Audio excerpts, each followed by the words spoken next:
Good afternoon, Melbourne. Welcome to Uncut and Unsigned, coming live from the studios of Upway, 3MDR. And Tony's in the bathroom at Port Arlington again. We just can't get him out of the bath, you know, he takes forever. So he's decided to broadcast the show from there. It's a wonderful day in the Yarra Ranges, and we're still out of lockdown. And it's going to be a massive show because we've got a special guest in the studio, Mr. Adrian Vivian. How are we all? All right, great to be here, Tony and Matt. Thank you for having me on. That's okay. It's good to see you and good to hear from you at last match. You've been hiding. Oh, I've been busy. I've been hiding all over Melbourne behind a lighting desk or a sound console. No, we had to miss last week's program. I want to know what you were doing, where you were. Yeah, come on, tell us. Oh, you know what? I had a COVID scare. You had a COVID scare. Oh, okay. Oh. I thought I was close contact. I wasn't close contact. And, you know. Yeah, that's the way things go. Yeah. Right. I couldn't sneak into the studio to do any work. So, you know. You sure it was COVID and not STD? Toney, the only one that's got one of them is, I don't know. Come on, get on with the show. It is a massive show, and we could be in a little bit of trouble if we talk about the matron. Okay. So, Adrian, how did it all begin? How did it all begin? That is a very broad question. We know you were born. Well, that's what I was going to start with. Thank you very much. Okay, so music journey. It's just I've been singing songs and making up songs ever since I could speak. So it's been an inner, the inner compass has pulled me to singing. And I think by the time, I played in Young Architects at Chadstone High School. We had a high school band there. And from there, hitting 18, 19, I felt like I had something to say. I learned how to play guitar, and I just love writing lyrics, and I definitely had something to say. So that's, in a nutshell, where it all began, I suppose. So you talk about having something to say. Are we talking a protest song here? A protest song? No. It's there are protest songs I've written, which I'm going to record later. But no, just something to say about life and my experience and emotion and, you know, life itself, I suppose. You were saying you're going to sort of release protest songs later. What's the sort of background to that?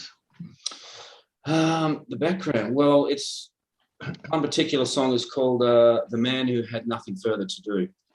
Oh, right. And yeah, and some days I get into that mode, and it helps me just let go of all sorts of things and see the world through "there's nothing more I need" eyes, and therefore you can see a lot of nonsense around, and some of this particular song has sort of having a go at governments and the way it's run and stuff like that. It's nothing new, but good.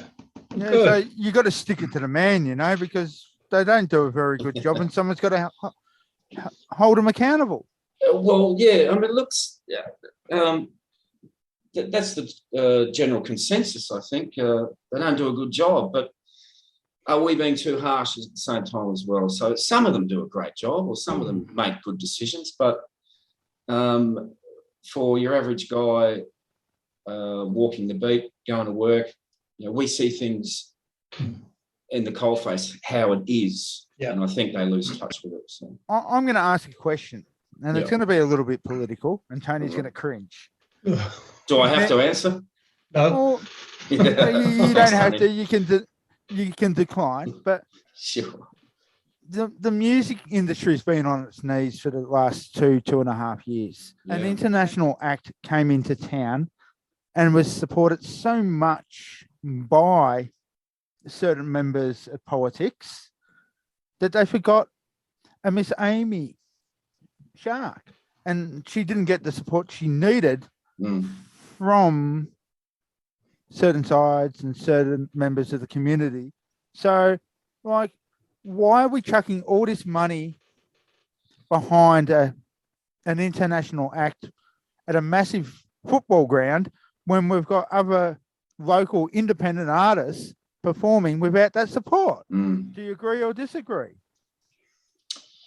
Do I agree or disagree? Well, you put it that way. Yeah, I agree with you. Yeah, indeed.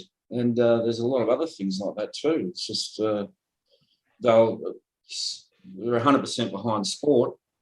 You know, really making sure that everyone it's available for everyone to see. But aren't Australian artists more important than others? I don't know. Maybe there's a discrepancy there, I think. What's your opinion, Tony? I was very surprised when I saw that the government had given a massive grant to the Foo Fighters and to Amy Sharp. They gave nothing. And she did put a comment up on Facebook. Yeah. But she didn't get any response. But no, it's not right. So, Amy, if you're listening, we're more than happy to have you on the show and promote you. Yeah, let's go, Amy. Yeah. Very talented woman. Very talented, yes. I don't think she needs that much promotion. She needs mentioning every now and then, but not promoting. Yeah. Carry on. So why do we think this is Australian acts, artists aren't supported by their own governments? Why is this? I have no idea. Come on, why? Because they don't get the tax and the revenue that they do from sport, and the music industry doesn't give the kickbacks as much as what sport does and the AFL. Yeah. And if I'm speaking out of school here, this is all hearsay. The last thing I would want to do is offend any sports stars or sports ministers. Yeah. Well, I thought they all would have heard. Who's the Premier of Victoria? I can't remember his name. Dan Andrews. That's right. Oh, dear, that dickhead. Yeah. I just surely he's heard we're going back to Mars. Yeah, I hope so. Yes, let's hope so. Yes. Surely he's got it on high rotation in his office down Spring Street. Definitely hope so. Yes. Cool. I thought it was going to be, am I ever going to see your face again? Yeah. Could be that. Yeah, could be that. What's the next line after that? Something I can't say on air. Oh, okay. Sure. Adrian, with your when you're making your tracks and things, who do you use as your sidekick, as your bassist, drummer, or do you do it all yourself? No. So, the last three I released. We're going back to Mars, come back to haunt you. And BWS. So we've got Paul Swan on guitars. We have Simon Rhodes on keyboards. We use a session drummer named Daniel Berry. I play some instruments here and there. And the engineer is Callum Edwards. He's got his own studio called Sloth Studios. We go back to his place, we get the cheaper rate, and he's got all the great gear there. Callum, and then for the final mix and master, we go back to Sing Sing. And what instruments do you play? I play guitar, mainly acoustic guitar. I can play some bass, a little bit of keys. So I've got my own home studio where I write and make the demos, and then present them, and we go from there. How many guitars have you got? I've got three. So I've got my Fender Strat, my Maton acoustic, and the bass. Yeah. Oh, he's got a Maton. It's mate, thank God for that. Yeah. I've got a Maton. It's not a Martin. It's a Maton. No. Yes. I know, but at least it's not a nasty C word. Okay. Yeah. Now, the other thing you do No, I think we should go for a track first. Okay. We've got 3 tracks down here for you. I'll let you choose which one you think you should go with first. Things seem different on a Sunday, Okay. or we're going back to Mars and BWS. Which one would you like to start off with? Okay, let's go. Things seem different on Sunday. No, they always do. Oh, do they what? And you're listening to 91. Oh, you're listening to Uncut and Unsigned on 97.1 Free MDR with Adrian Vivian. And the track that we're listening to today is Things Seem Different on a Sunday.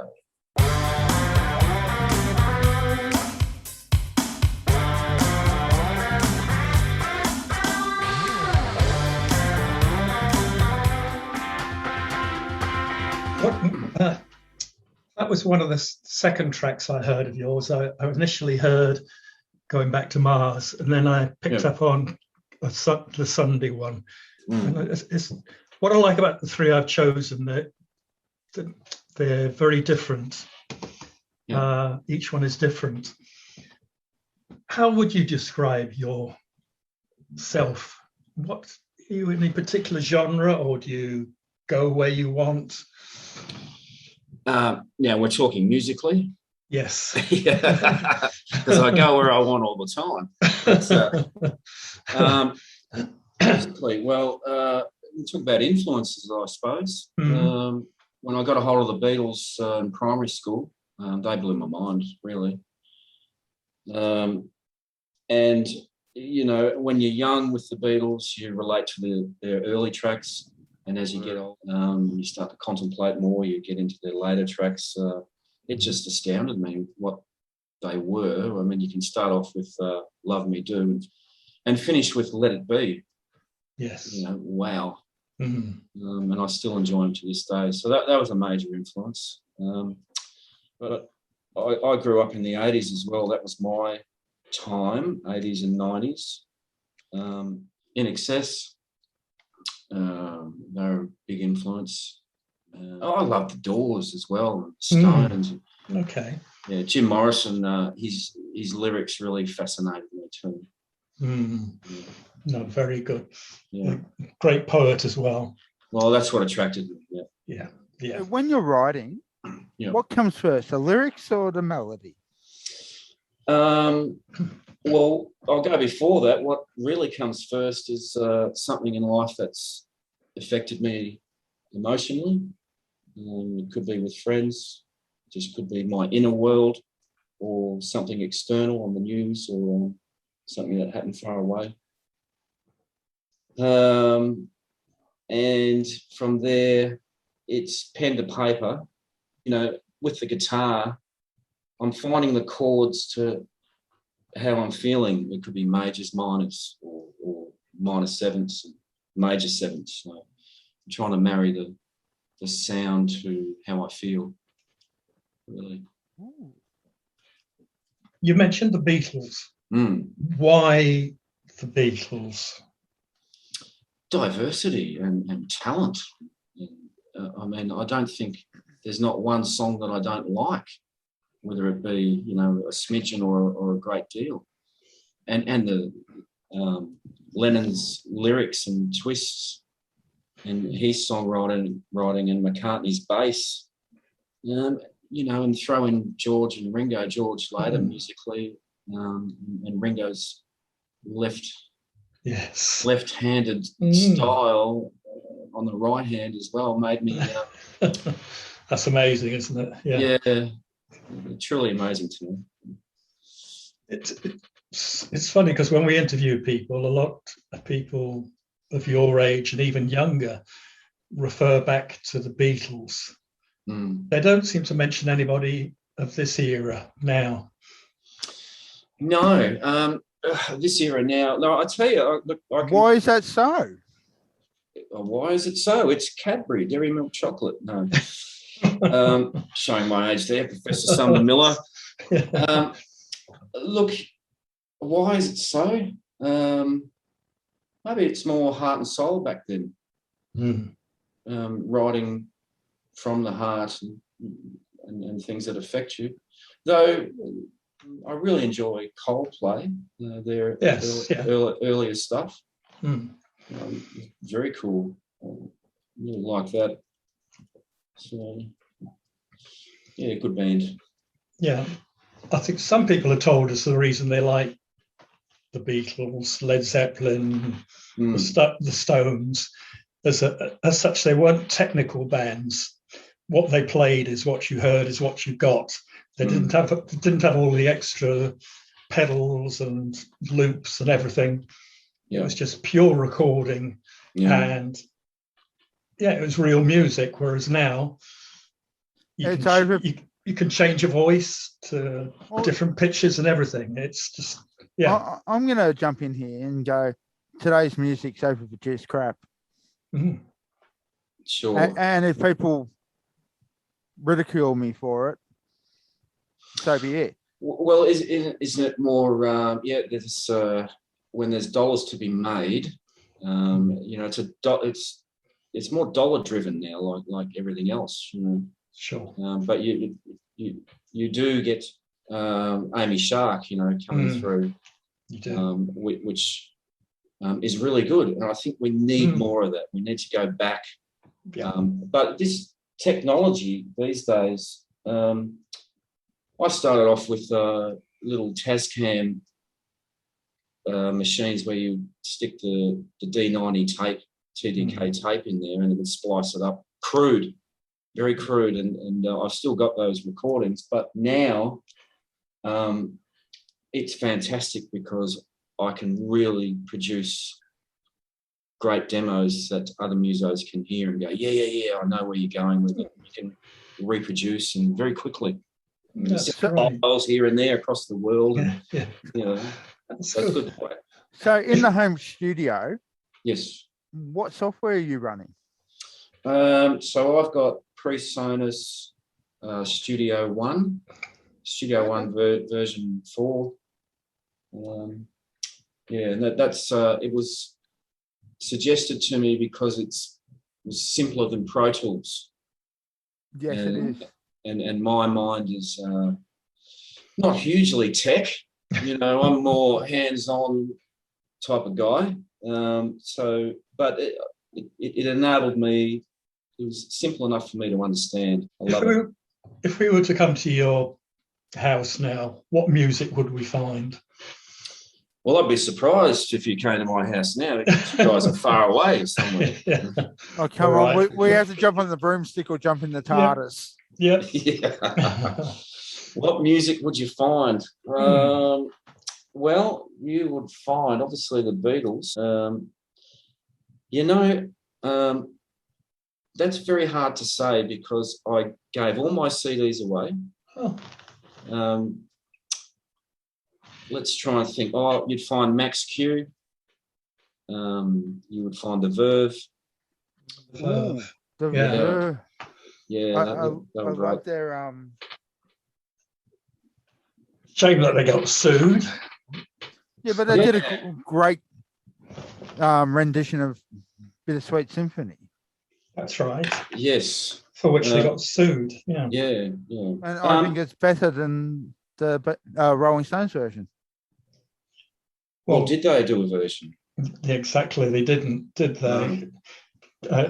Keith Richard apparently was furious when he found out that they'd been sued by the organisation he works for. But apparently it was Jagger who was the main instigator behind it. Yeah, right. I'd love to just say my other influence is Steve Cummings as a solo artist, and Dave Graney and the Coral Snakes, Night of the Wolverine, that sort of thing. Yeah. Brilliant. Lyrically brilliant too. Definitely. All right, what track would you like to go on to next out of the two we have left? Yeah, sure. Let's go to BWS. Okay, BWS. What does BWS stand for? Why I wrote it, or actually BWS? Right. That's beer, wine, and spirits. Right. Yes, exactly. Yes. It is beer o'clock. I think it is. You're listening to 97.1 Free MDR with Toney and Matt and our special guest, Adrian Vivian. And here's his track, Beer, Wine and Spirits, or BWS.